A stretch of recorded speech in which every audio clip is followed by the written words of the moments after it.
जय श्री राधे, जय श्री कृष्णा, जय श्री राधे कृष्णा। हम अपना ब्लॉग या समझो वीडियो लेकर हाजिर हैं।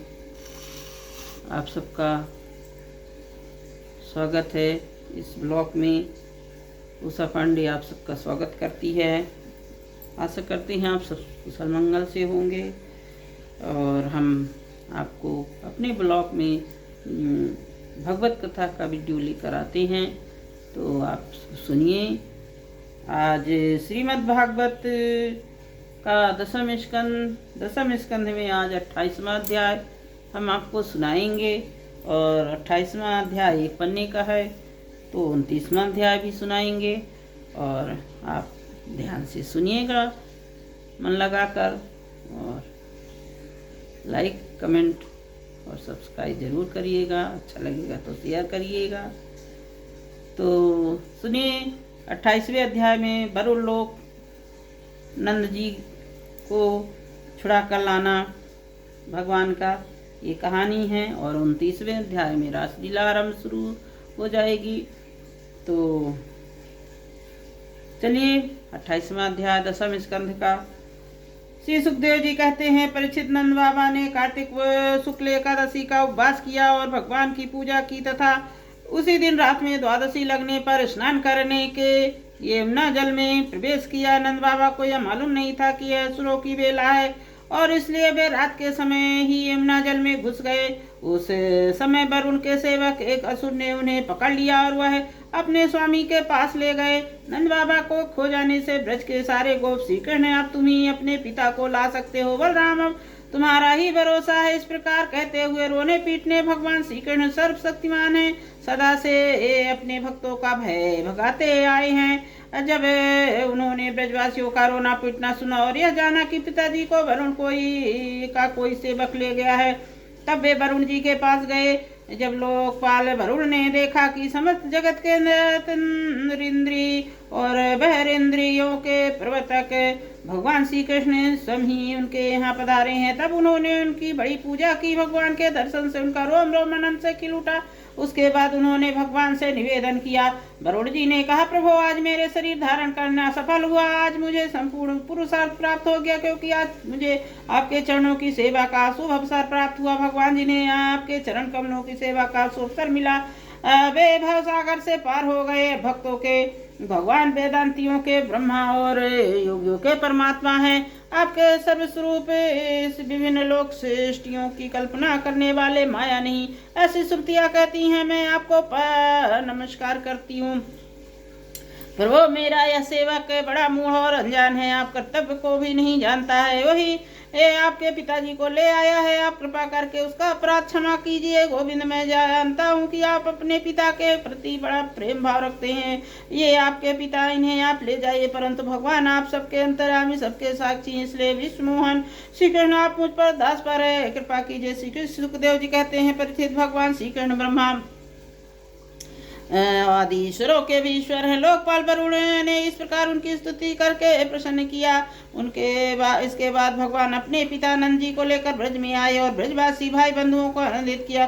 नंद बाबा ने वरुण लोक में लोकपाल के इंद्रातीत सुख संपत्ति को देखा तथा यह भी देखा कि वहाँ के निवासी उनके पुत्र श्री कृष्ण के चरणों में झुक झुक कर प्रणाम कर रहे हैं। उन्हें बड़ा विस्मय हुआ।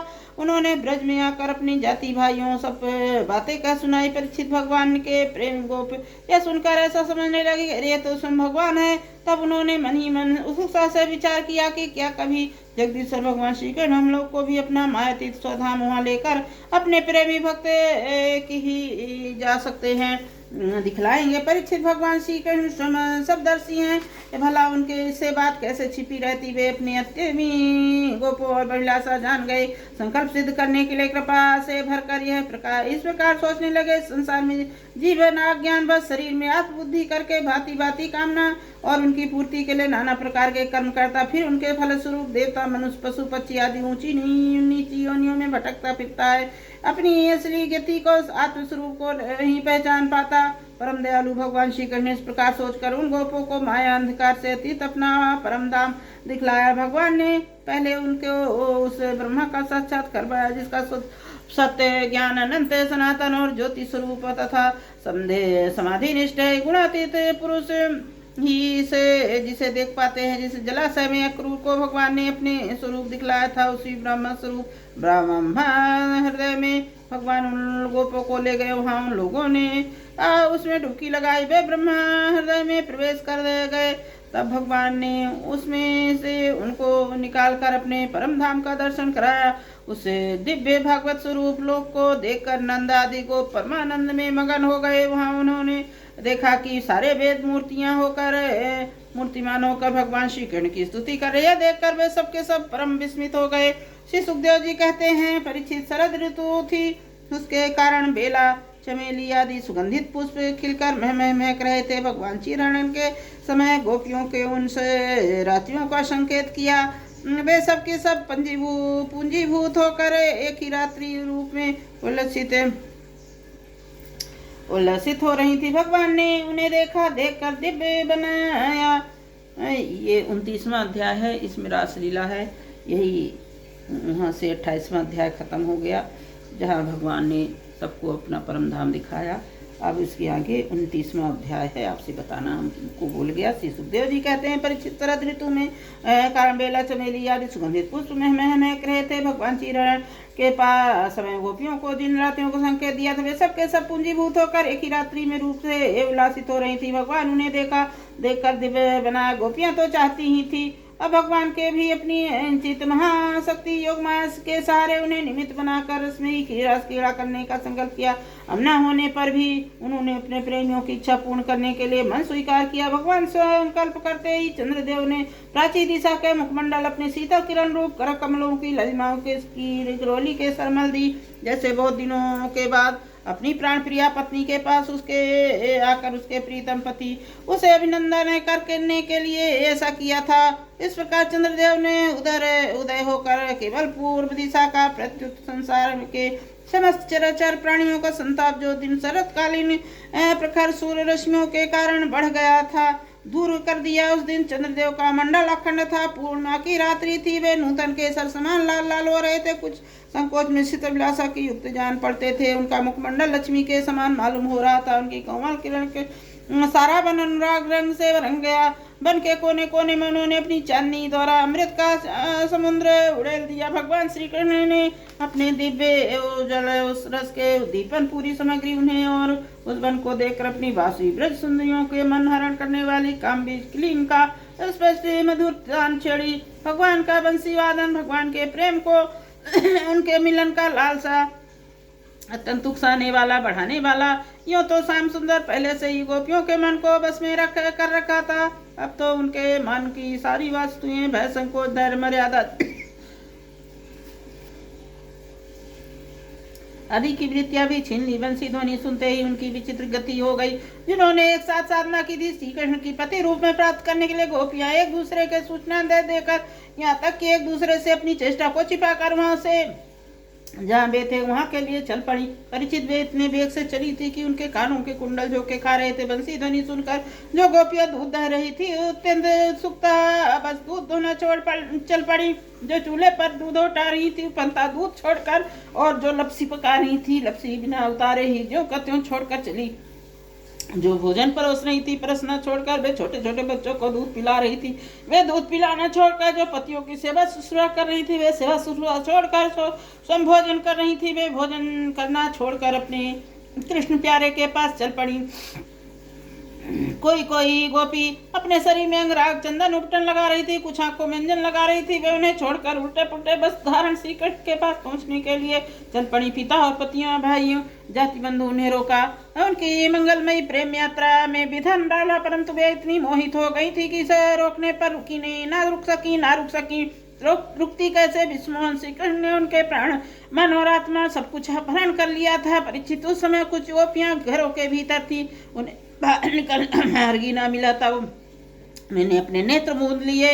और बड़ी तन्मयता से श्री कृष्ण के सुंदर माधुर लीलाओं का ध्यान करने लगी। परीक्षित उस समय परम प्रीतम श्री कृष्ण ने ऐसे विरह की तीव्र वेदना से उनके हृदय में इतनी व्यथा हुई कि जलन हुई कि उनमें से कुछ शुभ संस्कारों का लेश मात्र विशेष था वह भस्म हो गया। उनके बाद तुरंत ही ध्यान लग गया। ध्यान में उनके समान भगवान श्री कृष्ण प्रकट हुए। उन्होंने मनी मन बड़े प्रेम से बड़े आवेग से आलिंगन किया। उस समय उन्हें सुख इतनी शांति मिली कि उनके सब पुण्य संस्कार एक साथ ही क्षीण हो गए। परीक्षित यद्यप उनके समय में श्री कृष्ण प्रति जार भाव भी था, तथापि कहीं सत्य वस्तु भी अभाव की अपेक्षा रखती। उन्होंने जिनकी आलिंगन किया चाहे किसी भी भाव से किया हो, स्वयं परमात्मा ही तो थे। इसलिए उन्होंने पाप और पुण्य कर्म के परिणाम से बने हुए गुण में शरीर का परित्याग कर दिया। भगवान की लीला में सम्मिलित होने के योग देव अप्राकृतिक शरीर प्राप्त कर लिया। इस शरीर से भोगे जाने वाले कर्मबंधन तो ध्यान भिन्न हो चुके थे। राजा परीक्षित ने पूछा, भगवान गोपियां तो भगवान श्री कृष्ण केवल अपना प्रीतम ही मानती थी, उनका उसमें वहाँ ब्रह्म भाव नहीं था।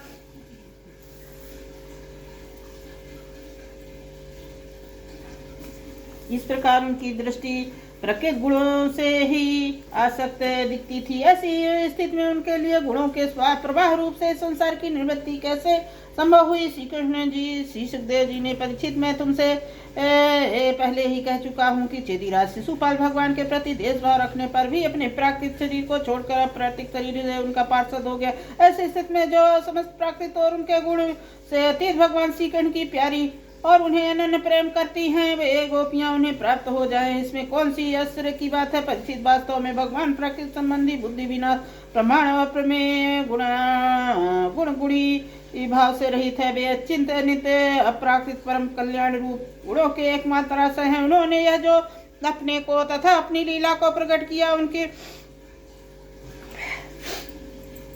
उसका प्रयोजन केवल इतना ही है कि जीव उसके सहारे अपना परम कल्याण संपादन करे। इसलिए भगवान से केवल संबंध हो जाना चाहिए, यह संबंध चाहे कैसा भी हो। सुखदेव जी कहते हैं कि भगवान से संबंध रहना चाहिए, चाहे वो प्रेमी का हो, चाहे पति का, चाहे पुत्र का, चाहे माँ पिता का, चाहे माता का, चाहे मित्र का, कुछ भी, चाहे दुश्मन का, चाहे दोस्त का, चाहे, लेकिन भगवान से संबंध रहना चाहिए। वह संबंध चाहे कैसा हो, काम का हो, क्रोध का हो, भय का हो, स्नेह नातेदारी सौहार्द का हो, चाहे जिस भाव से भगवान को नित्य निरंतर अपनी वृत्तियां जोड़ दी जाए, वे भगवान से ही जुड़ती है, इसलिए वृत्तियां भगवान में हो जाती हैं और इस जीव को भगवान के ही प्राप्ति होती है। परीक्षित, तुम्हारे जैसे परम भागवत भगवान का रहस्य जानने वाले भक्तों को श्री कृष्ण के संबंध में ऐसा संदेह नहीं करना चाहिए। योगेश्वर को भी ईश्वर जन्म भगवान के लिए भी वह कोई आश्चर्य की बात नहीं है। उनके संकल्प मात्र से भों हैं कि सारे जगत का परम कल्याण हो जाता है। जब भगवान श्री कृष्ण ने देखा कि ब्रज की अनुपम विभूतियां गोपियां मेरे बिल्कुल पास आ गई हैं, तब उन्होंने अपने विनोद भरी वाक चातुर्य से उन्हें मोहित करते हुए कहा, क्यों ना हो, भूत भविष्य और वर्तमान के जितने वक्ता हैं उनमें से वे ही सर्वश्रेष्ठ हैं। भगवान श्री कृष्ण ने कहा, महाभागवती गोपियों, तुम्हारा स्वागत है, बतलाओ तुम्हें प्रसन्न करने के लिए मैं कौन सा काम करूं? ब्रज में तो सब कुशल मंगल है ना, कहो। अब भगवान कृष्ण जी उनसे विनोद भरी बातें कर रही हैं और दुखी कर रही हैं उनको, ऐसा बोल कि मतलब क्यों आई हो, जबकि उन्हीं ने बुलाया, लेकिन फिर भी पूछ रहे हैं उनसे, क्यों आई हो, तुम्हारा स्वागत है, तुम्हारे लिए मैं कौन सा काम करूं, और सब कुशल मंगल है ना वहाँ घर में, कहो इस समय यहाँ आने की क्या आवश्यकता पड़ गई? कहते हैं ये इस समय इतनी रात में क्यों आवश्यकता पड़ गई, कुछ कुशल मंगल है ना?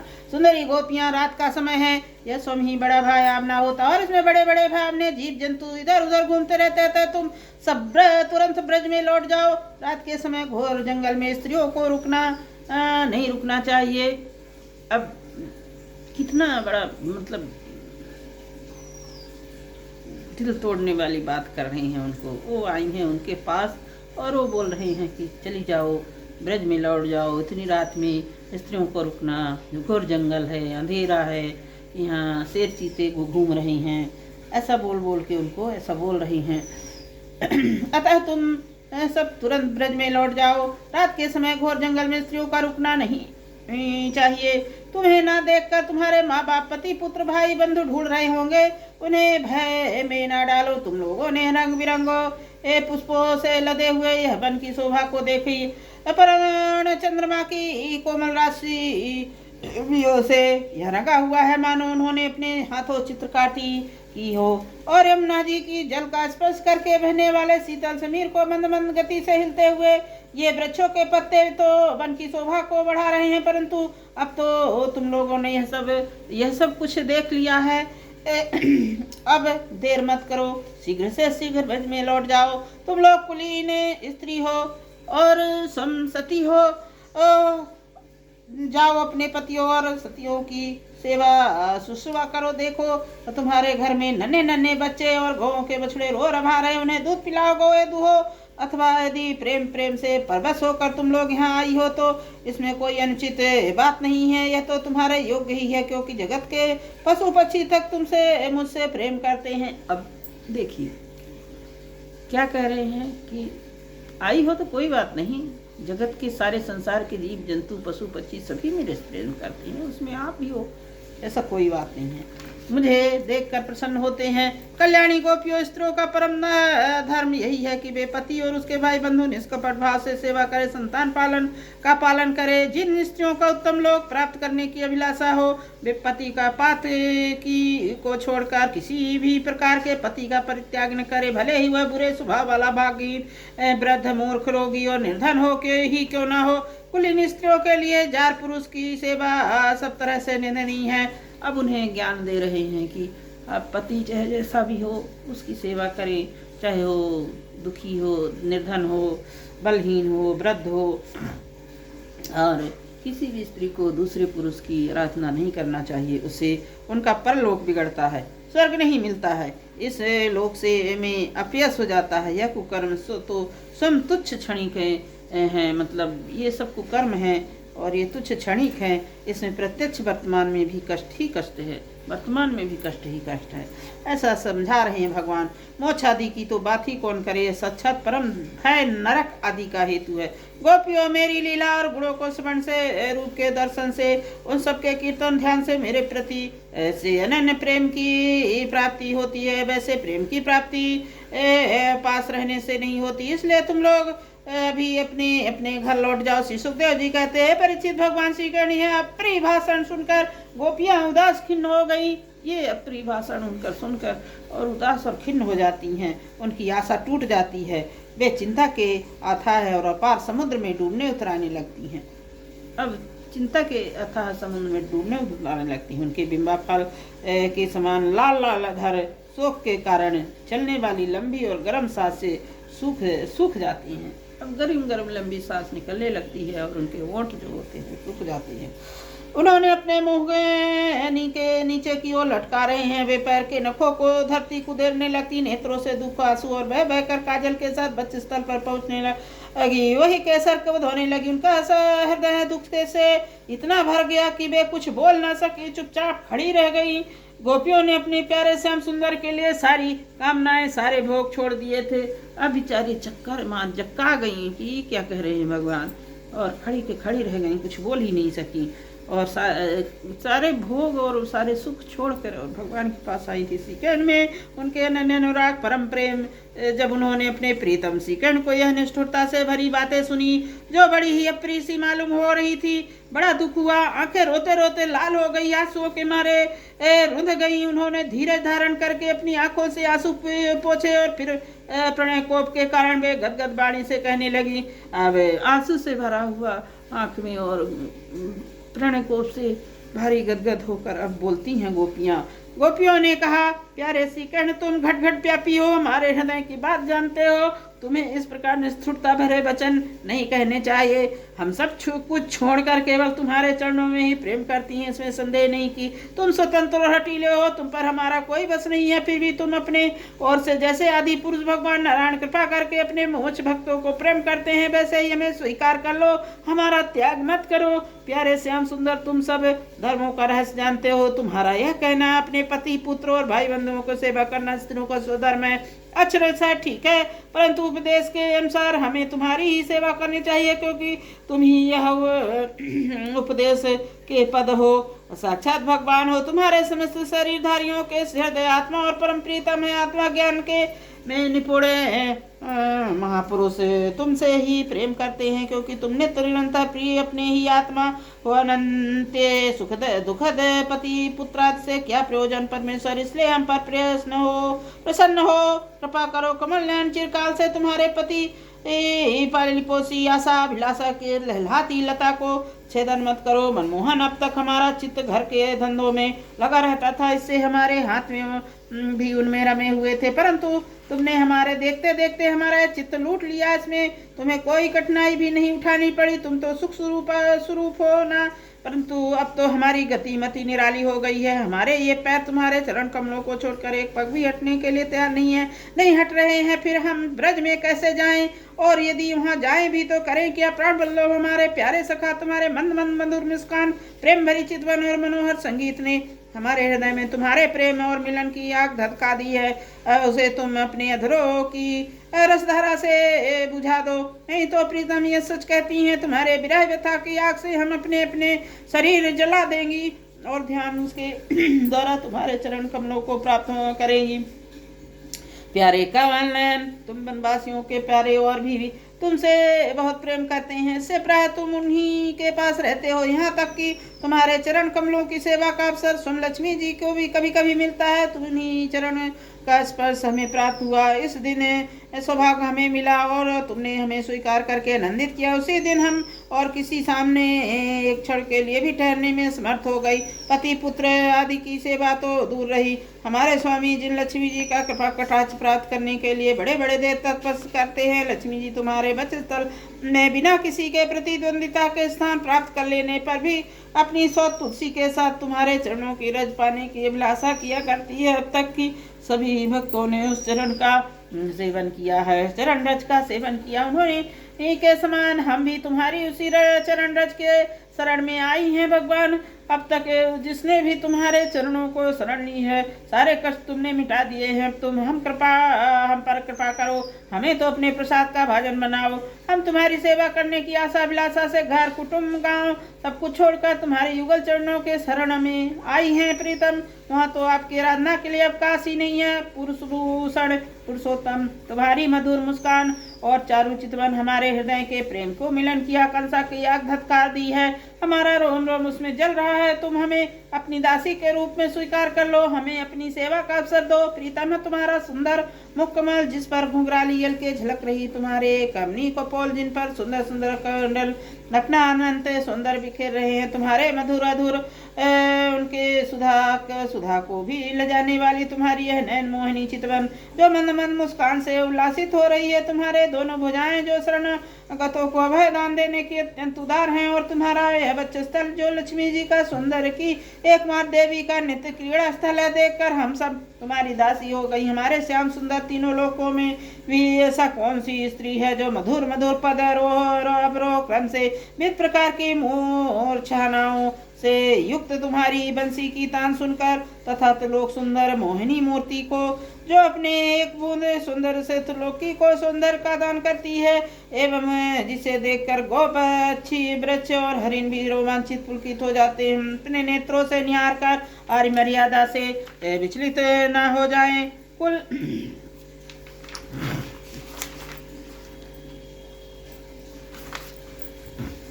कुल कान और लोक लज्जा को जगह त्याग कर तुम में अनुरक्त ना हो जाए। हमें यह बात छिपी नहीं है कि जैसे भगवान नारायण देवता की रक्षा करते वैसे ही तुम ब्रजमंडल भय और दुख मिटाने के लिए ही प्रकट हुए हो, और भी स्पष्ट ही है कि दीन दुखियों पर तुम्हारा बड़ा प्रेम बड़ी कृपा है। प्रीतम, हम भी बड़ी दुखनी हैं। तुम्हारे मिलन की आकांक्षा आग में से हमारा वक्षस्थल जल रहा है। तुम अपनी इन दासियों को वक्षस्थल और सिर पर अपने कोमल कर कमल रखकर उन्हें अपना लो और हमें जीवन दान दो। श्री सुखदेव जी कहते हैं, परीक्षित, भगवान श्री कृष्ण का योगियों और शिवना आदि योगेश्वरों के भी ईश्वर हैं। जब उन्होंने गोपियों की व्यथा और व्याकुलता भरी वाणी सुनी, तब उनका हृदय दया से भर गया। दिव्य आत्मा राम है, अपने आप में ही रमण करते रहते हैं, उन्हें अपने अतिरिक्त और किसी बाह्य वस्तु की अपेक्षा नहीं। फिर भी उन्होंने हंसकर उनके साथ क्रीड़ा प्रारंभ की। भगवान श्री कृष्ण ने अपनी भावभंगी चेष्टाओं गोपियों के अनुकूल कर दी, फिर भी वे अपने स्वरूप में जो कहते हुए एक रस स्थित थे, अच्युत थे।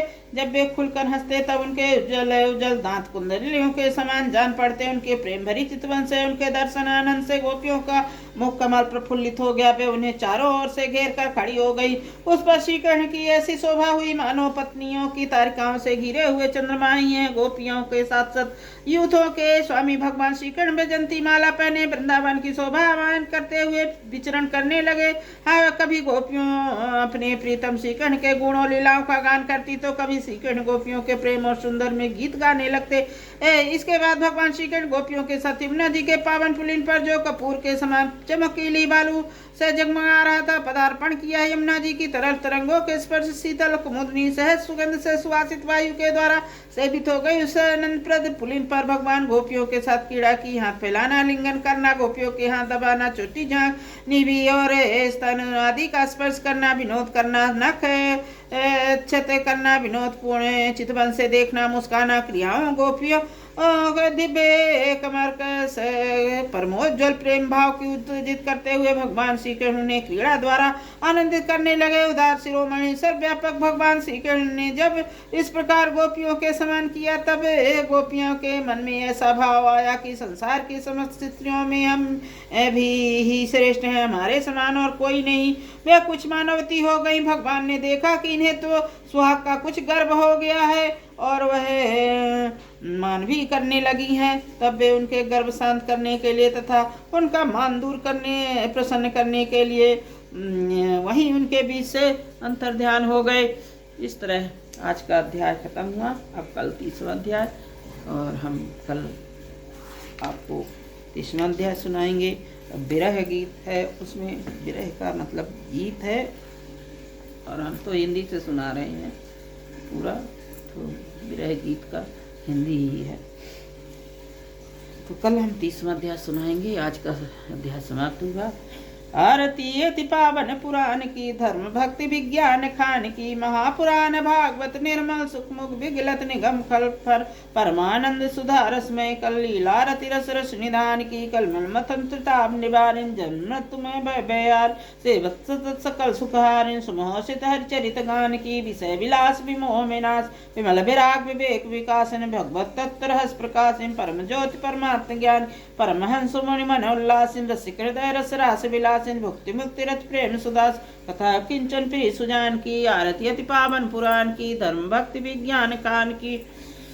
धन्यवाद। जय श्री राम, जय श्री राधे।